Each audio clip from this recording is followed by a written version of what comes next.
Hey there, everybody. Joe here. Good to see you again. I've got a painting submission from Helen, and this one is just general improvement. No real specific requests on advice. Just improvement help on this picture. So I'll show it to you, and I've got it loaded in my app already. I want to show you how big of a difference tuning the perspective can make. So we've got a character standing by what looks like a nighttime scene. I'm going to adjust the perspective first thing. So let's grab the darker colors. Let's make this wave that dark color that I found in the water. So I'm just using my finger to draw right across this picture where I see that wave right across. I want this wave to have a visible top and bottom. You know, if you see the base of an object on a flat surface, the perspective really is better. So when you're doing waves, remember they're attached to a flat surface of water, and that's what I've made more visible with these lines. So there's a distinct value change right across the bottom of this long wave going across. And then I could come into the, well, let's make a few more of them here. Let's go ahead. Wherever I see that white water, I'll put some of that underwater color. Let me make my pen size just a little smaller. We'll put some there. We'll say that's a wave. I'll lighten the color up a little bit too. Let's say that we're more like here. Okay, let's see what that looks like. Maybe a little darker. Let's go a little bit darker, a little greener maybe. Yeah, maybe there. Okay, let's put some underwater colors in here. And I'm just looking for places where there's white water and putting a somewhat level brush stroke to represent a ripple going across. And then I'll put it also across here. You know, I want to see that underwater color in that that wave, even if it's just a little bit of tumbling water coming into the foreground there. Perhaps we go a little lighter on that one. What do you think? Let's go a little lighter because it's shallower water. That's my reasoning. Now I'm going to tune the perspective of that white water tumbling in by making it more level. So I'm going to do that with let's get a I'm thinking about it. Let's take a sky reflection color. Here's something that happens often on wet sand. So I'm going to bring the edge up. Let's take this color right here, that one right there, and I'm going to put it right here. It looks like we're brighter over on this side of the picture, so I'm going to put it right here on the wettest, what would be the most wet sand, right under the front of that little wave. It looks like a small wave kind of tumbling in, and then I'll do less and less of it as I go over this way. Now let me blend that, and all together I'm just going to have this wave that's across the front a little more level, not so much up and down, because in perspective a little change from, you know, moving up toward the horizon or down toward the foreground, a little bit goes a long way to represent distance. So I'm going to take my smear tool now and just blend these colors together like this, and we're going to get some nice, I'm going to destroy the character in the middle a little bit, and we're going to have some nice sky reflection. It looks like we need more of it. My blender tool was a little aggressive. Seems like I'm always doing that switch in the blend mode. Let me undo that and try again with this blending mode. Here we go. Yeah, we'll get a little more of that light color preserved in there. Let me go here, blend that down. Okay, we want a gradient. What this is really wet dirt that is reflecting the night sky. So it's an upside down image of the sky. So then when I get to the next color here, I want to get darker. So I'm just going to make my gradient come down this way, and it gets darker. That's what we want to see. Good job, by the way, with getting these dark colors in here, approaching the water. The wet sand tends to be darker. as it's saturated with water, but then it gets light. That part can often be missed. That light strip I put in there is that bit of reflection of the lower, perhaps closer to the horizon, out here, maybe reflection of that. And it happens where the sand tips down toward the water. And there we get that gradient. So it's going to go light, dark, and then light again. So I'm going to use a more saturated blue color here. Let's grab this. I like this color here for the dark part of my gradient. I'm going to just bring this in here like this. This will be where it's wet sand reflecting a very dark sky. But I want a gradient. I don't want it to be just a sharp line like that, or too extreme. I'm going to see how much is enough. We'll just kind of eyeball it.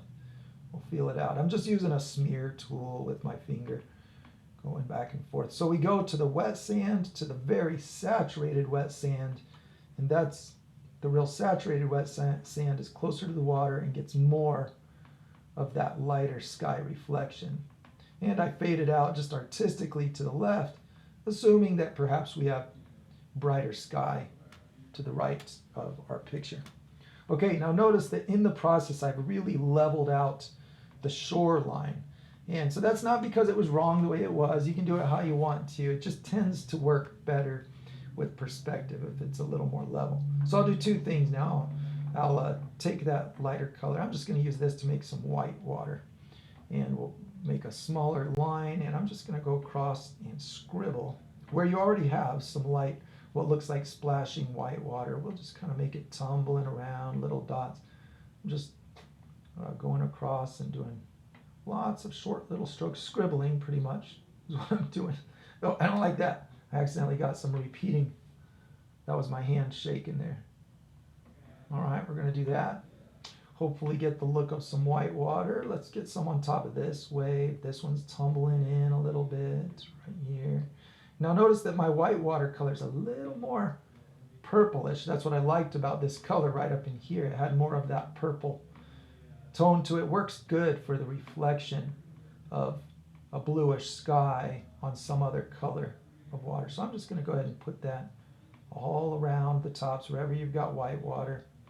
The anatomy of a wave is valuable to understand. So if you watch, I've got a lot of videos on waves, and so if you just try to memorize the anatomy, this is the rolling part of the wave. This is lower, so I'm just going to go ahead and take the liberty to make this like tumbling white water here. I'm not saying it needs to be done. It just kind of feels like it's already happening somewhat. So we're going to make that one tumbling. Okay, there's my white water. Now I'm going to put reflection of the sky across the water. So let's take that color and darken it. Let's just go like this. Darker and perhaps a little grayer. Let's see what that looks like. There we go. There's some sky reflection. I'm going to try to get a believable.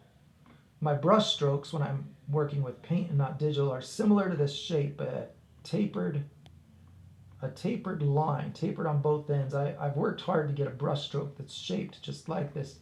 So I programmed this to emulate that same shape because I like to use it to create water. And so we go like this. We put strokes across here, get the look of some little waves. I'm going to go ahead and put a whole bunch of real tiny ones back here. But perhaps the deeper, rougher waves in the background don't have quite as much of the glassy reflection.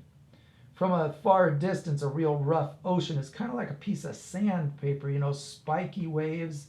Shows you a lot of the colors that are underneath. Doesn't have a very light colored reflection just because of how rough the shapes are.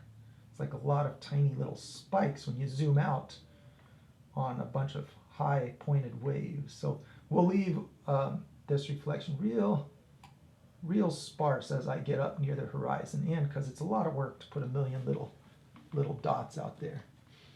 All right, there we go. There's some impression of my, kind of forgot this area. Let's go across here, put reflection like this.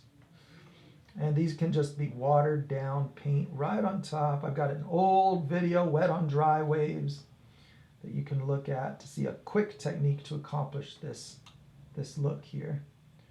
probably better with a paintbrush and real paint.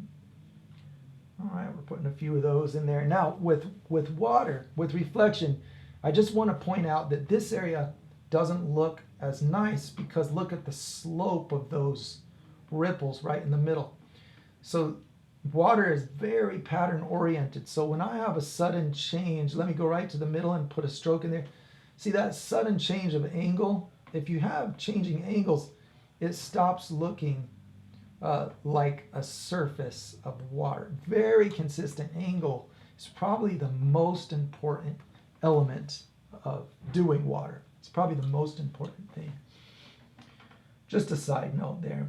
Now I'm going to put, just because I think it'll look good, I'm going to do this. I'm going to take this lighter green color. And I'm going to put it right in the middle of this wave because I think that'll look cool. This is where you might see light shining right through that wave as it's tumbling in. But I don't want to make it too light because this kind of rises up and makes a silhouette against the otherwise reflecting surface of the water. Look, you could even do a reflection of the wave on the water. We could take that color and where I already have reflection, let's put it right in there. See that? You don't want to put it just randomly placed. You want it to actually be where the reflection areas are. That's how you get reflection to look real lifelike. I keep trying to do a level stroke and my hand is failing at it. Okay, we got a little bit of white water in here. Let's put a little stroke here and there, wherever I can imagine that white water reflecting a little bit. But I'm keeping the colors relatively dark. I mean, a pure white is still quite a bit brighter than that. Okay, now here's a little effect that might be nice in this too. I like this color right here. Good color right there. I like that. Let's go a little bit brighter even. We'll take that up just a touch. I'm going to put that at the base of this water because there's that effect of the, just the caustics, the light coming in and showing up at the bottom of a ripple, and I just think that's a fun effect to have in there, so I'm just going to perhaps try to work it in just for effect. I really like that light color at the base of a wave. It looks way better if it's blended. Let's do some blending right now. How about let's move to my blender tool, and I'm going to blend those colors I just put in so that they're not just a crude sharp line. I'm going to kind of scribble. Let me get a slightly smaller line size. Kind of scribble in the white water. We'll just kind of blend all this up a little bit so it looks a bit more like paint, a bit less like my digital simulation app here. Okay, a little bit of white water tumbling in. There we go. Those gradients are your best friend. When it comes to the effects of translucent water and reflection, gradients are a key component. So I'm going through and doing some gradients now. We're blending some of this white water, and with the paintbrush you just kind of have a messy dabbing technique that kind of scribbles it around while it's still a little bit wet. Here, let's blend this. Let's blend across the middle of that wave that's showing a little bit of light. And let's make the blender size bigger. Let's see how this works, and just kind of pull across some of these. Get some softer look to the water. If you've got watered down paint, you'll get this just with the single stroke of your brush. But I'm going to use the app at the moment. Use the digital cheat a little bit with the blending. Oh, whoops, I didn't mean to do that. Hang on, get that. Oh man, obnoxious advertisements. I swipe at the edge of it and my computer just puts that up there. So annoying. Okay, go like this. Blend the bottom edge of my wave. Make sure that that's not just a hard edge. I'm just blending. The technique you use to blend, I don't think is super important. It's just that It's gradual change is what I'm after. Now rolling whitewater has a shadow, so let me go back to this darker color here, and I'm going to darken it a bit, so let's drag that down here. Maybe go a little more purple. We'll go toward the purple.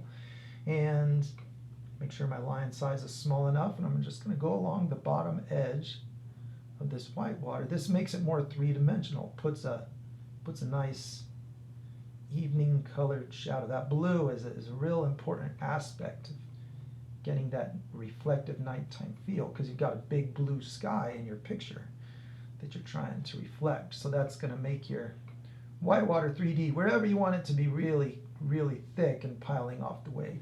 It doesn't need to be everywhere. So you can put that in there. All right, we've got our gradients, we've got our reflection out there, and now I'm going to work on the perspective of the foreground.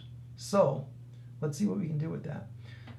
To summarize what I've done so far, everything is just scrunched. You can see that it's distinctly more level. Everything is going this direction. You know, perspective is just so flattened when you're on a surface looking out. So often we understand things to be, you know, going up and down, closer, further, at a much further extreme than what the 2D image would show. So I'm really just squishing all the shapes. If you did nothing else on this picture other than to squish the shapes flatter, it would probably do great things for the picture. Okay, now I'm going to make the perspective of this character. So I'm assuming that this kind of reminds me of a hair bun. I'm going to grab that color. It's almost black, and we're just going to color this in. We're going to make a head. We're going to go ahead and color that in. All right, and then we're going to take a dark color from here. Let's maybe take this color, much darker, because the light is coming from somewhere over here. The shadow tells me that, so we don't want a surface that's facing away from the light source to be even brighter than a surface like the ground that is facing more toward it. Does that make sense? So I'm going to come in here and make this whole thing much darker. So let's make this character. You'll notice that if I get believable values, details really are not super important. So let's get this character filled in with much darker values. I'm going to put a dark yellow. Try to guess. If you don't know already, you might guess what I mean by a dark yellow. If we were to swatch that yellow, that's kind of on the greenish side. But if we make that dark, then we end up with a brown. But I'm going to go more toward yellow. This is on the green side. Let's move my dial or my slider over to the yellow, and we're going to get a dark brown. And we'll make it pretty gray because we're in a blue environment. So blue being opposite to yellow, which is not an important aspect of this video, but it's just a helpful understanding to get something that looks like the shadow of a yellow object. There you go. See how that looks like the shadowed side of a yellow object. And I left that little bit of brighter yellow on the edges. And let's put a few darker spots. Let's throw some wrinkles in this. It looked like there was kind of a jacket type thing here. Let's put a few wrinkles in there. Maybe this. Put a little shadow in here. Maybe like this. Maybe there's a little bit of shadow. There we go. Now we've got some shadow within a shadow, you know, but everything is very dark in order to look like it's backlit. Then we'll put a nice highlight across the edge. I like the color you've already got here. And so we're going to grab this. There we go. There's a nice bright color. Let's use that one. And we'll make the line size smaller. And then we're just going to go right along this edge, right here, right here, right here. See, and then we can capture just that little bit of night light the edge of this object. There we go, because it kind of looks like we've got light, a little more right than left. Now, I'm going to change the shadow. So the shadow's getting closer to me. Let's apply perspective to it. So let's grab this color. I'm going to make the shadow a little lighter than the backside of the character as well, because the shadow's facing up toward the night sky, which provides some light, but the backside of the character is facing directly away from the brightest light source and not very much up toward the more indirect sky light source. Here's shadow of the arms. Now look, I'm going to let it get bigger as it gets closer. Let's put the head right about here. So I kept the left edge, but I'm going to shrink the whole thing. Let's get this color right here. I'm shrinking the whole thing flatter. I mean, it could be a long shadow. The longer I make it, the more I want to make it get bigger as it comes toward me. So I'm just doing this. I'm going to round everything this direction. There, I kept the angle of that left edge, but just expanded it to be bigger on that right side. I'm going to try to make the arms the same length here, but you get the idea. Let's bring that ground color up on both sides. There, see how the perspective feels more natural that way when we have the shadow getting larger as it gets closer to me. Let me grab that color again right here. Let's get this. We're gonna go like this. I'm being a perfectionist here with the colors. Here we go. We'll do that little bit of a double, the head and the hair bun on top. See if I can get. Boy, it is tricky trying to reproduce a shape that's skewed and flattened. You know, I'm definitely experiencing the challenge of that. Let's go here and move this whole head a little further to the left. There we go. There. Now it kind of looks like it's. And when I'm realizing as I chop it apart, it kind of, when I use the horizontal lines, do you see how that kind of resembles reflection? It's almost like we've got a shadow, but also a shadow interrupted by reflections of sky on wet dirt. But that happens almost accidentally just because my strokes are so horizontal. Okay, I like the way that looks. I'm going to make, I like the bluer color for the wet sand. So I'm going to see if I can use a little bit bluer color where the sand, because it makes it feel more reflective, because we've got a blue sky that it would be reflecting. So I'm just going to use some of this darker bluer color over here and go right up to that edge. Let's go right over to this one right here. This is just once again that dark wet sand, and it's got a gradient to the lighter reflecting sand. Let's see if we can blend that in without destroying the rest of the picture. Let's do the old swirly strokes. I find these swirly strokes to be good with my paintbrush on canvas just as much as they are in this digital environment. Okay, here we go. Now that was just kind of a preference choice. I just like the dramatic look of the darker color on the sand. But once again, I'm being careful to keep everything very horizontal. Steering away from strokes that go too far up and down. It looks more wet and reflective when I add that darker color. So you can choose. How you want to make that. Hopefully this helps. That's the direction I would go with the picture. I'll stop there, and thank you very much, Helen, for submitting the picture. Good luck with it. I like your start. I like where you are so far. I really like the mood of the picture. You're very creative, and I enjoyed this. Okay, we'll see you guys next time. Thank you very much for watching the video.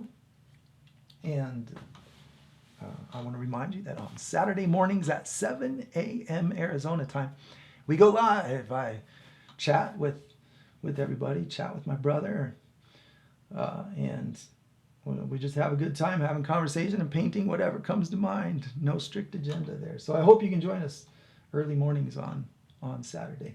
That's kind of where this idea spawned from, is just getting paintings. We do some of this on the live show too. Anyway, I'm burning up important time, so I'll talk to you guys later. Thank you.